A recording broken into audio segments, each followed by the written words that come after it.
मेरठ, मुजफ्फरनगर, बिजनौर में जा कर के देखा तो 3-4 बातें हैं। और अभी जो हाई कोर्ट में केस चल रहा है वहाँ भी हम लोगों ने इन बातों को रखा है। जो इस पूरी सिचुएशन में नई बातें हैं, पुलिस का रवैया, पुलिस की ज्यादती, पुलिस की गाली। अब यहाँ विकास नारायण जी बैठे हैं इसलिए मैं ज़्यादा नहीं कहना चाहती हूँ, लेकिन अगर आपने हाशिमपुरा देखा है, मलियाना देखा है, इसके पहले के दफे देखें तो ये चीज़ें ऐसा नहीं है कि पहली बार आ रही है। जो इसमें पहली बार हो रहा है उस पर हमको लगता है हम लोगों को ज़्यादा गौर करना चाहिए। पहली चीज़ तो मैं ये कहूँगी कि जो कानून बना था वो 16 तारीख से पहले बना था और उसके बाद कई जगहों पर प्रोटेस्ट भी हुए, काले फीते भी बांधे गए, लेकिन इस तरह का कोई रिएक्शन नहीं हुआ। मैं उत्तर प्रदेश की बात कर रही हूँ। लेकिन 19 तारीख को जो लखनऊ में प्रदर्शन हुआ और जो हमारे मुख्यमंत्री ने बयान दिया कि मैं बदला लूँगा और ये जो विरोध हो रहे हैं मैं इनको बिल्कुल पूरी ताकत लगा के रगड़ दूँगा और लोगों से जो भी नुकसान होगा उसकी भरपाई वसूली जाएगी, सख्ती की जाएगी। तो मुझे लगता है कि हम लोगों को उस पर थोड़ा ज़्यादा गौर करना चाहिए उनके स्टेटमेंट पर, क्योंकि ज़्यादातर जो ज्यादतियाँ हुई हैं वो उसके बाद हुई हैं और कुछ ख़ास ज़िलों में हुई हैं। लखनऊ में शुरुआत हुई और हम लोगों ने देखा वहाँ पर जो एक बहुत पीसफुल प्रोटेस्ट चल रहा था, बहुत लोग थे उसमें। और अभी आपने बताया भी और जो सदफ ने भी बताया कि वो उसकी वीडियोग्राफी कर रही थी और खुद उन्होंने पुलिस से कहा कि कुछ लोग गड़बड़ी कर रहे हैं, इनको आप पकड़िए, लेकिन उनको फिर नहीं पकड़ा गया। और उस गड़बड़ी का पूरा बहाना लेकर के जो लोग प्रोटेस्ट कर रहे थे, नहीं भी कर रहे थे, जो लोग मोहल्लों में थे, उनके ऊपर बहुत ही ज़बरदस्त हमला पुलिस और प्रशासन की तरफ से किया गया। ये 19 तारीख को लखनऊ में हुआ, लेकिन बाकी जगहों पर मोस्टली जो कानपुर, बिजनौर, मुजफ्फरनगर, मेरठ, संभल, फिरोजाबाद में हुआ। और जो मेरी जानकारी है, मैं हो सकती हूँ गलत हूँ, तो जुमे को लोग लाखों की तादाद में नमाज पढ़ने जाते हैं, नमाज से निकलते हैं और कई जगहों पर इस मौके का फायदा पुलिस ने उठाया और खुद नमाजियों के ऊपर एक तरह से हमला किया और वहाँ पर एक अफरा तफरी का माहौल पैदा किया। मैं कई जगहों पर गई हूँ और ये बात वहाँ से मुझे मालूम हुई है। तो इसका मतलब ये है कि अब की बार ये, क्योंकि हर जगह लोग कह रहे हैं, लोग प्रदर्शन कर रहे थे, लोग डेमोन्स्ट्रेशन कर रहे थे, लोग विरोध कर रहे थे, लेकिन एक्चुअली कई जगहों पर वो ये भी नहीं कर रहे थे, वो नमाज पढ़ करके निकल रहे थे और पुलिस ने जानबूझ करके एक ऐसा माहौल बनाया जिसमें अफरा तफरी पैदा हुई, जिसमें उन्होंने हमला किया, गोलियां चलाई और उसके बाद लूटपाट भी किया।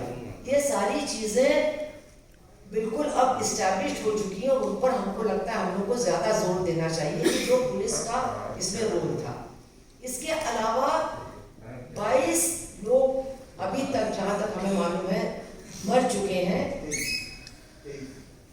अब 23 वो बच्चा है, वो गोली से नहीं, 22 लोग पुलिस की गोली से मर चुके हैं। लेकिन पहले दिन डीजीपी ने कहा कि हमारी पुलिस ने कहीं भी उत्तर प्रदेश में गोली नहीं चलाई। उसके बाद फिर वीडियो भी आ गया उनकी गोली चलाने का, लेकिन वो इस बात पर है कि हमारी गोली से कोई नहीं मरा। सिर्फ एक लड़का है नटौर बिजनौर का, जिसका नाम है सुलेमान, वही पुलिस की गोली से मरा, वो भी किसी को मार रहा था इसलिए उसको मारा गया। लेकिन कमाल की बात यह है कि 22 में से सिर्फ 2 के परिवार के लोगों को पोस्टमार्टम की रिपोर्ट मिली है, वो दोनों बिजनौर के हैं और वो दोनों ही रिपोर्ट बुलेट इंजरी से डेथ का उसमें कारण लिखा हुआ है। बाकी 20 लोगों के परिवारों को आज तक पोस्टमार्टम की रिपोर्ट नहीं मिली है, लेकिन सब परिवार वालों का यही कहना है कि या तो लोगों ने देखा कि गोली से मरा, या उस बच्चे ने अस्पताल में और कहीं मरने से पहले कहा कि मुझे पुलिस की गोली लगी। और इतने भयानक फोटोग्राफ्स और वीडियोस भी मौजूद हैं उन बच्चों के सड़क पर पड़े हुए गोली खा के कि उनको तो देखना मुश्किल और दिखाना तो असंभव है। और सबके गोली सर में लगी है, आंख में लगी है, गर्दन में लगी है, पेट में लगी है, छाती में लगी है, मतलब कमर से ऊपर सबकी गोली लगी है, एक के पीठ में लगी है। तो ये बहुत, मैं समझती हूँ, महत्वपूर्ण बातें हैं जो हम लोगों को, जो भी फाइनली हम लोग इसका तैयार करें उसमें हम लोगों को नोट करना चाहिए। और ये जो 7-8 जिलों में हादसे हुए हैं, इसमें जो पुलिस वाले करवा रहे थे वो भी अब नेम्ड हैं, उनके नाम, उनके डेजिग्नेशंस अब सब हमारे सामने हैं। और इन लोगों ने, क्योंकि हमारे यहाँ तो 80 जिले हैं, इन 8 जिलों के इन लोगों ने अनैतिक हथियारों का काम किया है। उनके ऊपर थोड़ा सा हम लोग को अपना फोकस भी रखना चाहिए।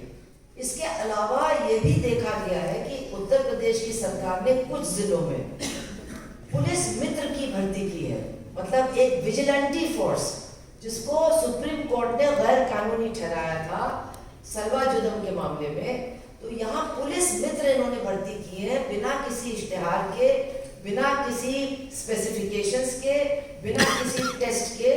जो लगता है सरकार के समर्थक लोग हैं उनको पुलिस मित्र बनाया गया है। उनको एक जैकेट दी गई है, एक लाठी दी गई है, एक बिल्ला दिया गया है और एक आईडी कार्ड दिया गया है। और कई जगहों पर ये पुलिस मित्र पुलिस के साथ देखे गए लोगों को मारते हुए और लूटपाट करते हुए। तो ये जो पुलिस मित्र है ये डिसबैंड होना चाहिए और इसके खिलाफ भी हम लोगों को अपनी फाइंडिंग्स में ये बात भी हम लोगों को दर्ज करनी चाहिए। और जो 2-3 पुलिस वालों ने बिल्कुल झूठ बोला है पब्लिकली, मुझे लगता है इसका हम लोगों के पास काफी डॉक्यूमेंटेशन है। खास तौर से मेरठ में जो वहाँ के एसएसपी हैं, उन्होंने एक बाजार का नाम लेकर के जो हापुड़ रोड पर है, उस पर उन्होंने कहा कि यहाँ हमारे 36 पुलिस वाले थे और उनको भीड़ ने एक कमरे में बंद करके जिंदा जलाने की साजिश की। जबकि सच्चाई ये है कि ये 36 वहाँ पर पुलिस ट्रेनीज थे बिना असलाह के। और जब वहाँ सामने अफरा तफरी मची, वो बहुत बड़ी सड़क है, बीच में डिवाइड, बहुत बड़ा नारा सा है, तो दूसरी तरफ गोली चल रही थी। वो जो मेरठ में कलीम वगैरह मरे वो वहीं मरे। तो उस वक्त लोगों ने सोचा, जो दुकानदार थे वो मोस्टली मुस्लिम्स ही हैं, उन्होंने उन 36 लोगों को बचाया। आधे लोगों को एक ग्राउंड फ्लोर के फ्लैट में बंद किया और आधे लोगों को एक जीने के पीछे एक शटर डाल करके छुपाया और 1.5 घंटे तक ये लोग वहीं रहे। उसके बाद इन लोगों ने पुलिस को बुला करके उनको वहां से मतलब सुरक्षित भेजा। तो इस तरह की बात कह करके टीवी के ऊपर एक बिल्कुल गोधरा कांड को फिर से कराने की कोशिश एक सीनियर पुलिस का अधिकारी करता है, ये भी बहुत आपत्तिजनक है। इसको भी थोड़ा सा संज्ञान में लिया जाना चाहिए। और बाकी जो आप लोगों ने लखनऊ का और मुजफ्फरनगर का डॉक्यूमेंटेशन किया है तो बहुत वैल्यूबल है, और भी डॉक्यूमेंटेशन मौजूद है। हो सके तो हम लोग सब मिल करके इस पूरी चीज को इकट्ठा डाल करके, जो ये 8-9 जिले हैं उत्तर प्रदेश में जहाँ पर ये नंगा नाच हुआ है, उसकी पूरी तस्वीर हम लोगों को तैयार करनी चाहिए। क्योंकि बार बार ये होता है कि वहाँ दंगा हो रहा था, हमारे लोग जो बता रहे हैं वो भी कहते वहाँ दंगा हो रहा है। ये दंगा नहीं हुआ, सरकार की लाख कोशिशों के बाद भी दंगा नहीं हुआ। ये एक हमला था मुख्यमंत्री के इशारे पर, और वो हमला पुलिस का, प्रशासन का कुछ जिलों में जबरदस्त भयानक हमला था, जो बिल्कुल निर्दोष लोगों की जानों को ले गया और कई लोगों की जिंदगी को बर्बाद करने में उसने पूरी तरह से मदद की है। जो नोटिस की बात है, मेरी आखिरी बात, बहुत ही गरीब लोगों के घर नोटिस भेजी गई है।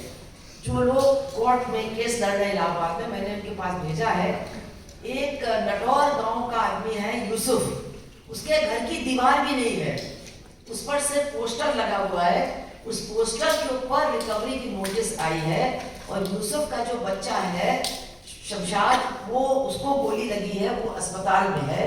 और इतने गरीब आदमी के ऊपर नोटिस भेजी गई है लेकिन इतना इसका हल्ला हुआ तो बुलंदशहर में तो लोगों ने पैसा जमा करके दे दिया, लेकिन बाकी जगहों पर अभी नोटिस का भी लगना कुछ दिनों के बाद बंद हो गया था और वो वसूली पर जोर नहीं दी जा रही है। लेकिन ये सारी बातें हैं जो हम लोगों को कंपाइल करना चाहिए, क्योंकि बहुत सी कॉमनैलिटीज मिलती हैं, जैसे कि FIRs की कॉमनैलिटी, नोटिस की, पोस्टमार्टम रिपोर्ट का देना वगैरह। तो उसको हम लोग इकट्ठा करेंगे तो इस सरकार का जो जालिम चेहरा है उसको हम लोग बहुत सफाई के साथ लोगों के सामने रख पाएंगे। शुक्रिया।